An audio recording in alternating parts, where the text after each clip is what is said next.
Hello friend, तो कैसे हो आप सभी। स्वागत करते हैं आप सभी कई बस्ती जी को इसमें। तो फ्रेंड आज जो कि बिहार पुलिस कांस्टेबल 2023 के लिए जीके जीएस का मोस्ट इंपॉर्टेंट क्वेश्चन लेके आए हुए हैं, जो आपके एग्जाम्स के लिए काफी इंपॉर्टेंट है। तो चलिए शुरू करते हैं। फ्रेंड जो चैनल पे पहली बार है, चैनल को जरूर सब्सक्राइब करके घंटे को प्रेस कर लीजिएगा, ताकि बिहार पुलिस कांस्टेबल से संबंधित जो भी क्लास हो उसका नोटिफिकेशन सबसे पहले प्राप्त हो सके। फ्रेंड आज की इस वीडियो को लाइक करके आप सभी शेयर जरूर कर दीजिएगा। देखिए कंप्लीट आपको आज की इस क्लास को कवर करना है और लास्ट में कुछ बात भी करेंगे कि आखिर इसका एग्जाम कब तक होने वाला है और प्रॉपर रणनीति किस तरह से बनाना है तैयारी करने का। तो ये तमाम चीज पे हम सभी चर्चा करने वाले हैं। तो चलिए शुरू करते हैं।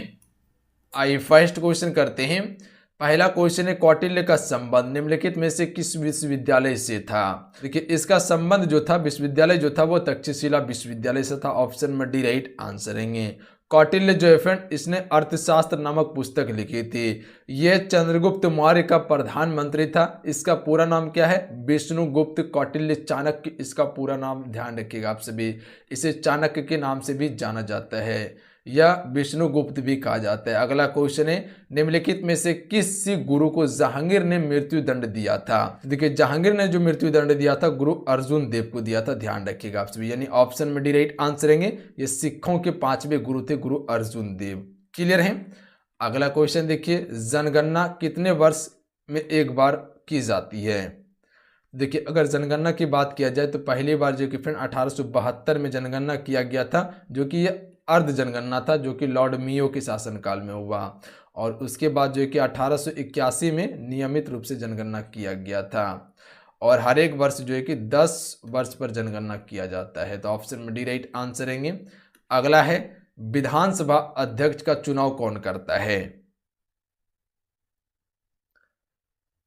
तो right answer option number D हो जाएंगे। विधानसभा के निर्वाचित सदस्य ही विधानसभा के अध्यक्ष का चुनाव करता है। अगला क्वेश्चन है क्वेश्चन नंबर 5, प्रधानमंत्री पद पर सर्वाधिक समय तक आसीन रहा था कौन। तो प्रधानमंत्री के पद पे सबसे अधिक समय तक जो आसीन रहा था वो रहा था पंडित जवाहरलाल नेहरू। ध्यान रखिएगा, यानी कि ऑप्शन में बी राइट आंसर है। ये भारत के प्रथम प्रधानमंत्री थे और सबसे ज्यादा समय तक आसीन रहा था। भारत की पहली महिला प्रधानमंत्री कौन थी? इंदिरा गांधी थी। चलिए अगला क्वेश्चन देखिए। अगला क्वेश्चन देख लीजिए, देवदास उपन्यास के लेखक कौन है। तो इसके लेखक है शरत चंद्र चटर्जी। तो याद रखिएगा आप सभी, देवदास उपन्यास के जो लेखक है फ्रेंड वो कौन है? शरत चंद्र चटर्जी हैं। ऑप्शन में ए राइट आंसर है। देखिए भारत और पाकिस्तान के बीच की सीमा रेखा को हम सभी रेडक्लिफ रेखा कहते हैं। ध्यान रखिएगा आप सभी। और भारत और चीन के बीच की सीमा रेखा को मैकमोहन रेखा कहते हैं। अगला क्वेश्चन है, स्वराज मेरा जन्माधिकार है, मैं इसे लेकर रहूंगा, ये नारा किसने दिया था। तो याद रखिएगा आप सभी, यह नारा दिया गया था बाल गंगाधर तिलक के द्वारा। याद रखिएगा आप सभी, बाल गंगाधर तिलक के द्वारा कौन सा नारा दिया गया? स्वराज मेरा जन्माधिकार है और मैं इसे लेकर रहूंगा। चलिए आपसे बताएंगे, इनकलाब जिंदाबाद का नारा किसने दिया था फ्रेंड, और दिल्ली चलो का नारा किसने दिया था। बताएंगे ये दोनों क्वेश्चन का आंसर। और नारा से संबंधित एक प्रश्न को याद रखिएगा आप सभी। चलिए आपसे बताएंगे कि करो या मरो का नारा किसने दिया था। हुमायूं द्वारा लड़े गए 4 प्रमुख युद्ध का नीति अनुसार सही क्रम है। तो फिर आपको पता होना चाहिए हुमायूं कौन थे। तो बाबर का पुत्र थे हुमायूं। ध्यान रखिएगा। इसके दौरान जो लड़ा गया युद्ध था वो देवड़ा का युद्ध था, चौसा का युद्ध था, कन्नौज का युद्ध था, सरहिंद का युद्ध था। तो ऑप्शन में डी राइट आंसर है। हुमायूं को ही किसने पराजित किया था? शेरशाह सूरी ने पराजित किया था, जो कि बिहार का शासक था उस समय का, शेरशाह सूरी। और हुमायूं को पराजित किया था और मुगल वंश में घुसा था। ध्यान रखिएगा आप सभी। अगला क्वेश्चन देख लीजिए, औरंगजेब की मृत्यु के समय मराठा नेतृत्व किसके हाथों में था। देखिए इनकलाब जिंदाबाद का नारा किसने दिया था? भगत सिंह के द्वारा दिया गया था। दिल्ली चलो का नारा किसने दिया था? सुभाष चंद्र बोस ने दिया था। करो मारा का नारा किसने दिया था? तो यह दिया गया था महात्मा गांधी जी के द्वारा। और यही एक क्वेश्चन पूछा जाता है कि तुम मुझे खून दो मैं तुम्हें आजादी दूंगा, यह भी नारा किसके द्वारा दिया गया था? सुभाष चंद्र बोस के द्वारा दिया गया था। तो डी राइट आंसर है ताराबाई। तो याद रखिएगा आप सभी, ऑप्शन में डी राइट आंसर है। क्वेश्चन है, निम्न में से लघु उद्योगों की क्या समस्याएं हैं। तो इसका राइट आंसर ऑप्शन में दीजिएंगे इनमें से सभी समस्याएं, यानी कि पूंजी का अभाव, विपणन जानकारी का अभाव, कच्चे माल का अभाव, ये सभी जो है कि क्या है, लघु उद्योग की समस्याएं हैं। Option number D right answer रहेंगे। क्वेश्चन को क्लियर कर लीजिएगा आप सभी। अगला क्वेश्चन है, भारत में हरित क्रांति की शुरुआत हुई थी फ्रेंड। तो देखिए आप सबको पता होना चाहिए, भारत में हरित क्रांति की जब शुरुआत हुई थी तो सबसे ज्यादा जो प्रभाव पड़ा था वो क्या चीज पे पड़ा था? खाद्यान्न पे पड़ा था, यानी कि गेहूं और चावल। गेहूं और चावल में सबसे अधिक गेहूं पे पड़ा था, क्योंकि गेहूं का उपज सबसे अधिक बड़ा था। और सबसे कहां पे पड़ा था, किस राज्य में? तो पंजाब में। ध्यान रखिएगा आप सभी। तो ये था 1966 से 67, ध्यान रखिएगा आप सभी। तो हरित क्रांति जो शुरुआत हुई थी 1966 से 67 में। और कभी कोई क्वेश्चन आपसे इसे पूछे जाता है कि हरित क्रांति का जनक किसे कहा जाता है भारत में, तो याद रखिएगा MS स्वामीनाथन को कहा जाता है। किसे कहा जाता है? MS स्वामीनाथन को भारत में हरित क्रांति का जनक कहा जाता है। अगला क्वेश्चन देख लीजिए, मोबाइल फोन का प्रयोग करने वाले लोगों की सर्वाधिक संख्या किस देश में है? तो ए राइट आंसर रहेंगे, चीन में है। अगला क्वेश्चन देख लीजिए फ्रेंड, विश्व में कॉफी उत्पादन में भारत का स्थान है? तो राइट आंसर ऑप्शन में जाएंगे, छठा स्थान है। ध्यान रखिएगा, कॉफी उत्पादन में सबसे अधिक भारत में कॉफी कौन सा राज्य उत्पादन करता है? तो कर्नाटक राज्य करता है। याद रखिएगा, कौन सा राज्य? कर्नाटक राज्य करता है। अगला क्वेश्चन है, भारत का सर्वाधिक अभ्रक उत्पादक राज्य कौन सा है? तो right answer option number A हो जाएंगे, आंध्र प्रदेश। देखिए आंध्र प्रदेश जो है फ्रेंड भारत में सबसे अधिक अभ्रक का उत्पादन करता है। अगला क्वेश्चन है फ्रेंड, अगला क्वेश्चन ये बन कि भारत में गरीबी हटाओ का नारा किस पंचवर्षीय योजना के अंतर्गत दिया गया था? तो फ्रेंड आपको पता होना चाहिए, 5वीं पंचवर्षीय योजना के तहत ही कौन सा नारा दिया गया था? गरीबी हटाओ का नारा दिया गया था। तो कभी कभी ये भी क्वेश्चन पूछा जाता है कि गरीबी हटाओ का नारा किस पंचवर्षीय योजना के तहत दिया गया था? तो ये 5वीं पंचवर्षीय योजना के तहत दिया गया था, और ये 4 वर्ष का ही योजना था। ध्यान रखिएगा आप सभी। अगला क्वेश्चन देख लीजिए, निम्नलिखित योजनाओं में से भारत में उच्चतम वृद्धि दर किस योजना में रही? तो ये 11वीं पंचवर्षीय योजना में रही थी। ध्यान रखिएगा आप सभी। तो उच्चतम वृद्धि दर जो रहा था वो 11वीं पंचवर्षीय योजना में रहा था। अगला क्वेश्चन है, भारत का वित्तीय वर्ष प्रारंभ होता है? तो ये होता है 1 अप्रैल से। अगला क्वेश्चन है, 14वें वित्त आयोग के अध्यक्ष हैं? तो देखिए 14वें वित्त आयोग के अध्यक्ष जो हैं वो YB रेड्डी थे।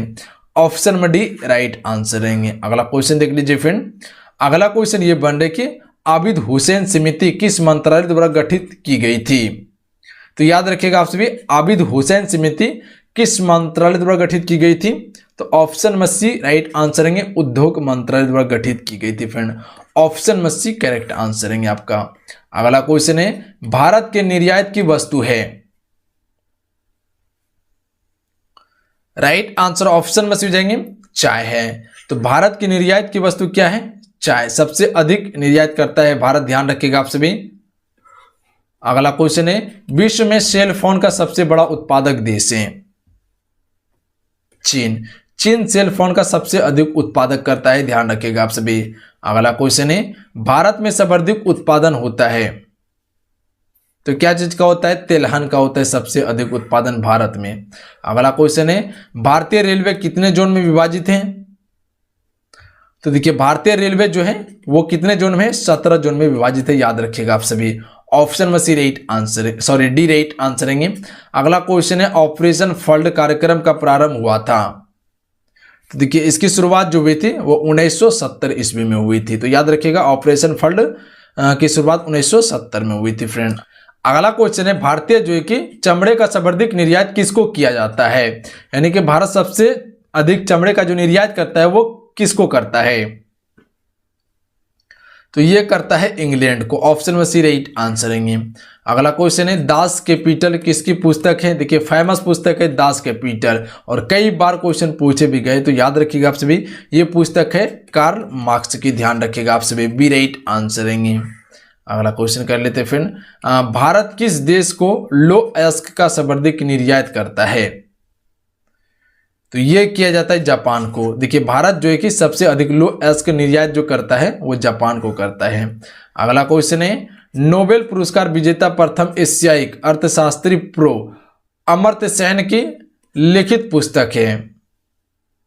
तो इसकी लिखित पुस्तक है उपर्युक्त में से सभी, यानी कि collective choice and social welfare, उसके बाद जो है कि पॉवर्टी फेमिस, उसके बाद है India, economic development and social opportunity. ये सभी, ये ध्यान रखिएगा आप सभी, प्रथम एशियाई अर्थशास्त्र प्रो अमर्त्य सेन की लिखी पुस्तक। Option number D right answer रहेंगे। अगला क्वेश्चन कर लेते हैं फ्रेंड, योजना पत्रिका का प्रकाशन कहाँ से होता है?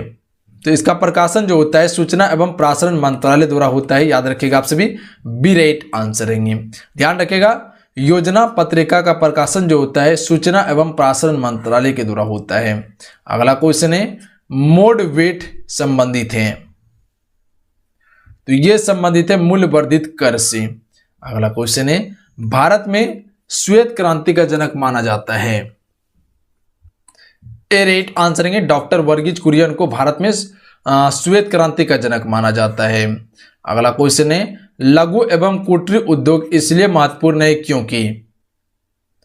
क्योंकि वे बहुतों को रोजगार प्रदान करते हैं। तो लघु एवं कुटीर उद्योग इसलिए महत्वपूर्ण है क्योंकि वे बहुतों को रोजगार प्रदान करते हैं फ्रेंड। अगला क्वेश्चन है, प्रथम वित्त आयोग के अध्यक्ष कौन थे?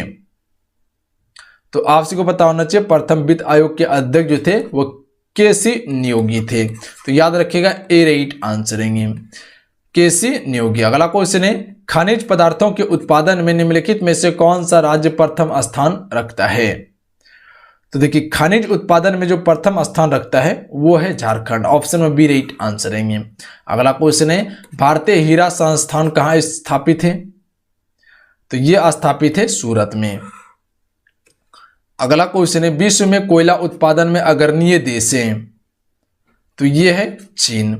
अगला क्वेश्चन देख लीजिए फ्रेंड, जानकी रमन समिति का गठन किस उद्देश्य से किया गया था? तो यह किया गया था बैंकों की प्रतिभूतियों के सौदे की जांच हेतु किया गया था। तो जानकी रमन समिति का गठन जो किया गया था वो बैंकों की प्रतिभूतियों के सौदे की जांच हेतु। ऑप्शन में डी राइट आंसर रहेंगे। अगला क्वेश्चन है, मानव सूचकांक किसने बनाया था? तो ये यूएनडीपी के द्वारा बनाया गया था मानव सूचकांक। अगला क्वेश्चन है फ्रेंड, चाय निर्यात के मामलों में विश्व में अग्रणीय देश हैं, तो इस देश का नाम है श्रीलंका। तो ऑप्शन में डी राइट आंसर रहेंगे। अगला क्वेश्चन है, नीली क्रांति का संबंध निम्नलिखित में से किससे है? तो यह संबंधित है मत्स्य पालन से। अब देखिए, आप सबको बताना चाहते हैं, बिहार पुलिस के लिए एप्लीकेशन पे भी क्लासेस चल रहे हैं। जो ज्वाइन करना चाहते हैं जाके ज्वाइन कर सकते हैं। वहां पे जो है कि आपको टॉपिक वाइज क्लासेस मिलेगा। उसके बाद इंपॉर्टेंट जितने भी पीडीएफ है हर सब्जेक्ट का आपको दिया गया, जैसे हिस्ट्री हो गया, पॉलिटी हो गया, इकोनॉमी हो गया, फिजिक्स हो गया, उसके बाद साइंस का आपको दिया गया है, जिसमें कि 5000 करके हर सब्जेक्ट का क्वेश्चन आपको दिया गया है, जिससे कि आप बेहतर तरीके से प्रैक्टिस कर पाइएगा। ऑनलाइन टेस्ट भी आपको प्रोवाइड किया गया है, full length test seat plus में आपको टॉपिक वाइज भी दिया गया है। ऑल सब्जेक्ट का आपको नोट्स भी मिलने वाला है, वहां पे कुछ नोट्स प्रोवाइड कर दिया गया है। बाकी बात ई बुक आपको दिया गया है, तो जाके आप सभी वहां देख लीजिएगा और उसके बाद ज्वाइन कर लीजिए। आप सभी अगर हाईएस्ट स्कोर करना चाहते हैं तो इसे जरूर ज्वाइन कीजिए। मिनिमम फी में आपको बहुत सारा चीज मिलने वाला है, स्टडी मटेरियल ध्यान रखिएगा। आप सभी क्लासेस आपको सिलेक्टेड मिलने वाला है, वही क्लास आपको मिलने वाला है जो एग्जाम्स के लिए इंपॉर्टेंट है, जो डायरेक्ट एग्जाम में हिट करे। तो अगर 100% सफलता प्राप्त करना चाहते हैं, रिजल्ट बनना चाहते हैं, तो क्लास को जरूर ज्वाइन कीजिए। ज्वाइन कैसे करना है आप सभी को प्रॉपर वीडियो बना हुआ है, वीडियो को देख लीजिएगा, लिंक डिस्क्रिप्शन में प्रोवाइड कर दिया। अन्यथा एप्लीकेशन को डाउनलोड कर लीजिएगा, युवा शक्ति जीके क्विज सर्च करके। जो चैनल का नाम है वही एप्लीकेशन का नाम है, तो प्ले स्टोर से जाके आप सभी डाउनलोड कर लीजिएगा। अन्यथा डायरेक्ट लिंक से भी डाउनलोड कर सकते हैं, लिंक डिस्क्रिप्शन में प्लस कमेंट बॉक्स में पिन कर दिए हैं। अब आइए थोड़ा सा बात कर लेते हैं कि आखिर इसका परीक्षा कब होने वाला है 2023 में। तो देखिए, अगर परीक्षा की बात किया जाए कि आखिर परीक्षा कब होगा आपका, तो अभी क्या चल रहा है आपका, जून चल रहा है। जून तो आपका खत्म ही हो गया है, आपको 1 जुलाई का समय मिलेगा, उसके बाद अगस्त का समय मिलेगा, सितंबर में जो है कि आपका एग्जाम ले लिया जाएगा। फ्रेंड ध्यान रखिएगा, आप सभी 3 मंथ का लमसम समय आपको दिया जाएगा। बस यही टारगेट आपको लेके चलना है। अगर हो सकता है वो भी मेरे ख्याल से सितंबर में जो है कि आपका लास्ट वीक तक संभावना है कि एग्जाम ले लिया जाएगा। लमसम 3 मंथ, इससे बेसी आपको समय नहीं मिलने वाला है। तो यही टारगेट आपको लेके चलना है। हालांकि और क्लासेस से संबंधित जो है कि एक प्रॉपर आपको वीडियो बना दिए थे कि कम समय में कैसे आप सभी 80 से 85 स्कोर कर पाएंगे। उस वीडियो को जरूर देख लीजिएगा, लिंक डिस्क्रिप्शन में दिया हुआ है, प्रॉपर रणनीति उसमें शेयर किए हुए हैं, तो उसे जरूर देख लीजिएगा। इसी को टारगेट आपको लेके चलना है। 3 मंथ का, कोई भी एग्जाम होता है 3 मंथ का आपको समय दिया जाता है, तो ध्यान रखिएगा सितंबर के लास्ट वीक तक आपका एग्जाम हो जाएगा। तो यही था कुछ जानकारी जो आपको देना था। मिलते हैं। जय हिंद, वंदे मातरम। ध्यान रखिएगा, पढ़ाई करते रहिएगा और कोर्सेज को जरूर ज्वाइन कर लीजिएगा फ्रेंड, अगर आप हाईएस्ट स्कोर करना चाहते हैं पेपर में। तो जय हिंद, वंदे मातरम।